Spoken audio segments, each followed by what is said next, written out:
Mahindra and Mahindra ने 5 मई को मार्च तिमाही के नतीजों का ऐलान कर दिया। कंपनी का कंसोलिडेट नेट प्रॉफिट साल दर साल आधार पर 42% बढ़कर 4,688 करोड़ रुपए रहा।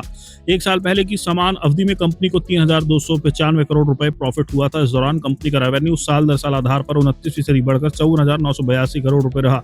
एक साल पहले की समान अवधि में ये 42,599 करोड़ रुपए था। कंपनी के बोर्ड ने प्रति शेयर 33 रुपए डिविडेंड का ऐलान किया है। मार्च तिमाही में कंपनी का स्टैंड अलोन प्रॉफिट साल दर साल आधार पर 53.3% बढ़कर 3,737 करोड़ रुपए रहा। ये बाजार के अनुमान से ज्यादा है। रॉयटर्स एलएससीजी पोल में एनालिस्ट ने स्टैंड अलोन प्रॉफिट 3,432 करोड़ रुपए रहने का अनुमान जताया था। मार्च तिमाही में कंपनी के बेहतर प्रदर्शन में उसके हाई मार्जिन वाले स्पॉट यूटिलिटी व्हीकल्स और ट्रैक्टर्स की स्ट्रॉन्ग डिमांड है। कंपनी का स्टैंड अलोन रेवेन्यू 26.2% बढ़कर 39,554 करोड़ रुपए रहा। ईबीआईटीडी 18.8 बढ़कर 5,565 करोड़ रुपए रहा। हालांकि मार्जिन एक साल पहले के 14.9% से घटकर 14.1% पर आ गया। अगर अलग अलग बिजनेस सेगमेंट के प्रदर्शन की बात की जाए तो रेवेन्यू में सबसे ज्यादा हिस्सेदारी ऑटोमोटिव बिजनेस की रही।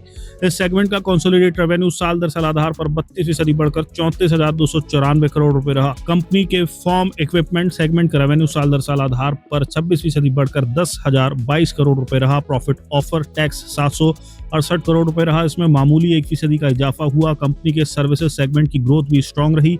इस सेगमेंट का रेवेन्यू साल दर साल आधार पर 23% बढ़कर 12,147 करोड़ रुपए रहा। टैक्स के बाद प्रॉफिट 64% बढ़कर 1,348 करोड़ रुपए रहा। Mahindra and Mahindra financial year 2025 से 26 में देश की दूसरी सबसे बड़ी पैसेंजर व्हीकल्स कंपनी बन गई। इसके एसयूवी की सेल्स साल दर साल आधार पर 19.73% बढ़कर 6,60,276 यूनिट्स रही। ये मारुति सुजुकी को छोड़ किसी ऑटो कंपनी का सबसे ज्यादा सालाना पीवी होलसेल सेल्स है। कंपनी की एसयूवी की कुल सेल्स में स्कॉर्पियो, बोलेरो, एक्सयूवी 3, एक्सो और थार रॉक्स का सबसे ज्यादा योगदान रहा।